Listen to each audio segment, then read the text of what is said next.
નમસ્કાર ખેડૂત મિત્રો, સ્વાગત છે તમારું અમારી યુટ્યુબ ચેનલ ખેતીવાડી યોજનાની અંદર। આજે આપણે મિત્રો વિડીયોની અંદર વાત કરીએ તો જે ખેડૂત મિત્રો તમે આવું મશીન ખરીદો છો તો આ મશીન ખરીદવા માટે સરકાર તરફથી મિત્રો તમને છે તે 12,000 રૂપિયા સુધીની મિત્રો તમને સહાય મળવા પાત્ર થશે। અને હાલના સમયમાં આ યોજનાની અંદર મિત્રો ઓનલાઈન અરજી ફોર્મ ભરવાના પણ ચાલુ છે। વાત કરીએ તો મિત્રો કયા ખેડૂતને કેટલી સબસિડી મળવા પાત્ર થશે, આ યોજનાની છેલ્લી તારીખ કઈ છે, કેવી રીતે સહાય મળવા પાત્ર થશે, એ બધી માહિતી મેળવશું મિત્રો આ એક જ વિડીયોની અંદર। તો વિડીયો મિત્રો તમે લાસ્ટ સુધી દેખતા રહો અને છેલ્લે સુધી જોડાયેલા રહો। મિત્રો ચેનલ પર નવા આવેલા તો મિત્રો ચેનલને સબસ્ક્રાઇબ કરવાનું પણ ભૂલતા નહીં। અને મિત્રો કોમેન્ટ કરો કે તમે આવું મશીન વાપરો છો કે નથી વાપરતા, એ પણ મિત્રો કોમેન્ટ કરીને જણાવજો। હવે મિત્રો વાત કરીએ તો આ યોજના કયા વિભાગની અંદર ચાલુ છે અને કેવી રીતે સહાય મળવા પાત્ર થાય છે। સૌથી પહેલા તો મિત્રો વાત કરીએ તો આ યોજના કયા વિભાગની અંદર ચાલુ છે તો મિત્રો આ યોજના આઈ ખેડૂત પોર્ટલની અંદર ખેતીવાડી વિભાગની અંદર હાલના સમયમાં યોજનાની અંદર ઓનલાઈન અરજી ફોર્મ ભરવાના પણ મિત્રો ચાલુ છે। વાત કરીએ તો યોજનાનું નામ શું છે મિત્રો, પંપ સેટ। જે પંપ સેટની અંદર આગળના સમયની અંદર યોજના ચાલુ થતી તેની અંદર મિત્રો સબમર્સિબલ મોટર ખરીદવા માટે સહાય મળતી, પછી મિત્રો ઇલેક્ટ્રિક મોટર આવે છે એ માટે પણ સહાય મળતી, અને જે ઓઇલ એન્જિન આવે છે જે આપણે મશીન વાપરીએ છીએ આ મશીન ખરીદવા માટે પણ મિત્રો તમને સહાય મળતી। તો હાલના સમયમાં જે યોજના છે તો મિત્રો ઓઇલ એન્જિન માટે જ મિત્રો યોજના ચાલુ છે। હવે વાત કરીએ તો કેવી રીતે સહાય મળવા પાત્ર થાય છે। જે મિત્રો મશીનનો હોર્સ પાવર છે એ પ્રમાણે તમને સહાય મળવા પાત્ર થશે। વાત કરીએ તો જે મિત્રો તમારો મશીનનો હોર્સ પાવર છે, તમારું મશીન છે તે મોટું મશીન છે તો તેની અંદર મિત્રો તમને છે તે વધારે સહાય મળવા પાત્ર થશે।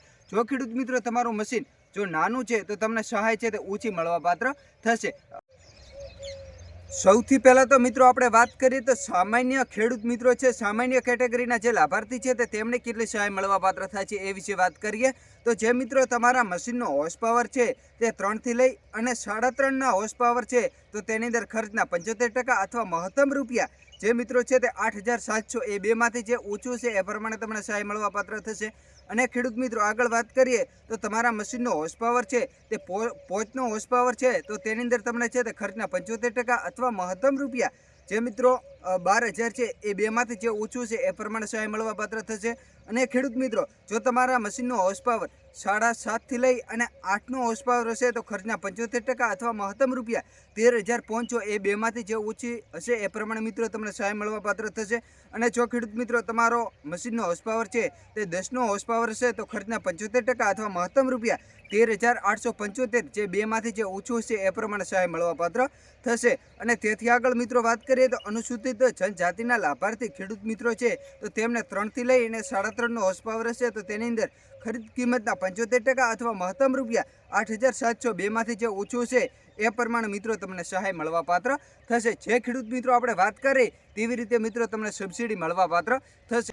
આ યોજનાની ખેડૂત મિત્રો છેલ્લી તારીખ છે તે 16/2/2026 સુધી મિત્રો તમે ઓનલાઈન અરજી ફોર્મ ભરી શકો છો। વાત કરીએ તો મિત્રો આવી ઘણી બધી સરકારની યોજનાઓ ચાલુ થતી હોય છે, ટ્રેક્ટરની હોય, રોટાવેટરની હોય, મશીનની હોય, મોટરની હોય, તાડપત્રીની હોય, દવા છાંટવાની પંપની હોય, એવી મિત્રો અઢળક યોજનાઓ ચાલુ થતી હોય છે। અને આવી બધી યોજનાઓની માહિતી મેળવવા માટે તમે અમારી યુટ્યુબ ચેનલ ખેતીવાડી યોજનાને સબસ્ક્રાઈબ કરો। અને એક મિત્રો આપણે વોટ્સઅપ ચેનલ પણ બનાવેલ છે એને પણ મિત્રો તમે સબસ્ક્રાઈબ કરો। તમે મિત્રો 2025ની અંદર કઈ વિભાગની અંદર એટલે કે કયા સાધન ઉપર મિત્રો તમે સબસિડી મેળવી છે, કયા સાધન ઉપર મિત્રો તમને સબસિડી મળી છે એ પણ મિત્રો તમે કોમેન્ટ કરવાનું ભૂલતા નહીં। અને મિત્રો તમે કયા જિલ્લાથી વિડીયો દેખો છો એ પણ કોમેન્ટ કરીને જણાવજો। ફરીથી મળીશું ખેડૂત મિત્રો એક નવા વિડીયો સાથે, નવા એક ટોપિક સાથે। જય દ્વારકાધીશ, જય ઠાકર, જય મુરલીધર।